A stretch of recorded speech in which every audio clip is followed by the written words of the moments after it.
Hi everyone, welcome to my another mini blog. বেশ কিছুদিন আগে এই ব্লগটা আমি বানিয়েছিলাম, বাট আমার দেওয়াই হয়নি। তো চলো তোমাদের সাথে শেয়ার করি।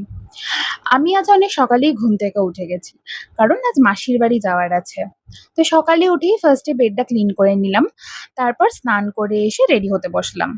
আজ পরছি এই টু পিসটা, যেটা নতুনই নিয়েছি মিশো থেকে। একটু শ্যুটও করার ছিল, তো তাই সেটা রেডি হতে হতেই করে নিলাম। একদমই হালকা একটা মেকআপ করেছি জাস্ট, বেশি কিচ্ছু করিনি কারণ অনেকটা দূর যেতে হবে, আর আমি যা ঘামি তাই বেশি একদমই নয়। সো ফাইনালি রেডি হয়ে বেরিয়ে পড়লাম। আমি, বাবা আর বোন যাচ্ছি এখান থেকে। মা কালকেই চলে গেছে। মেট্রো স্টেশনে এসে দাঁড়াতে না দাঁড়াতেই মেট্রো এসে গেল। যাব আমরা বরানগরে। মেট্রোর ভেতর থেকে বাইরেটা খুব সুন্দর দেখতে লাগছিল। বৃষ্টি হবে তাই আকাশটাও হালকা মেঘলা ছিল, খুব সুন্দর দেখতে লাগছিল।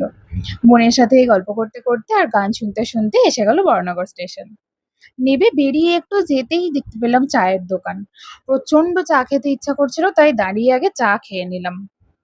তারপর পাশেই একটা ফুলের দোকানে দেখি টাটকা টাটকা গোলাপ রাখা আছে। দেখেই তো আমার মনটা ভালো হয়ে গেল। তো এভাবেই পৌঁছে গেলাম মাসির বাড়ি।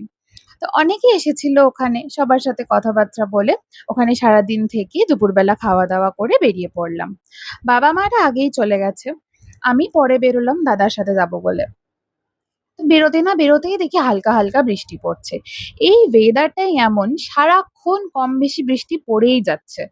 রাস্তায় জল কাদা হয়ে গেছে, আর বাইকে আস্তে আস্তে কাদাগুলো উঠে পুরো আমার জামার পিছনের দিকটা নোংরা করে দিয়েছে। আর ঠিক এই কারণেই আমার বৃষ্টি বেশি ভালো লাগে না। কি বা করা যাবে আর? জামা নোংরা হচ্ছে ঠিকই, কিন্তু রাস্তা দিয়ে আসছিলাম যখন, তখন বৃষ্টির ওয়েদারে চারিদিকটা খুব সুন্দর দেখতে লাগছিল। তো বাড়ি ফিরে এসে ফ্রেশ হয়ে কয়েকটা শ্যুটও ছিল, সেগুলো নিয়ে বসলাম। স্ক্রিপ্ট লেখা, শ্যুট করা সবকিছু কমপ্লিট করে ফাইনালি বসলাম নাইট টাইম স্কিন কেয়ার নিয়ে। আজ আর খাইনি কারণ এত পেটটা ভার লাগছিল, সেজন্য ডিনার স্কিপ করে দিয়েছি। স্কিন কেয়ার নিয়ে বসলাম। যাই হয়ে যাক না কেন, স্কিন কেয়ার আমি কখনোই মিস করি না, কারণ আমার সেনসিটিভ স্কিন। একটু এদিক ওদিক হলেই একনে বেরিয়ে যায়, তাই একদমই রিস্ক নিই না। So that's it for today. ভিডিওটা ভালো লাগলে লাইক, কমেন্ট আর শেয়ার করো। আর এরম মিনি ব্লগস এর জন্য আমাকে ফলো বা সাবস্ক্রাইব করে আমার পাশে থেকো। Bye bye.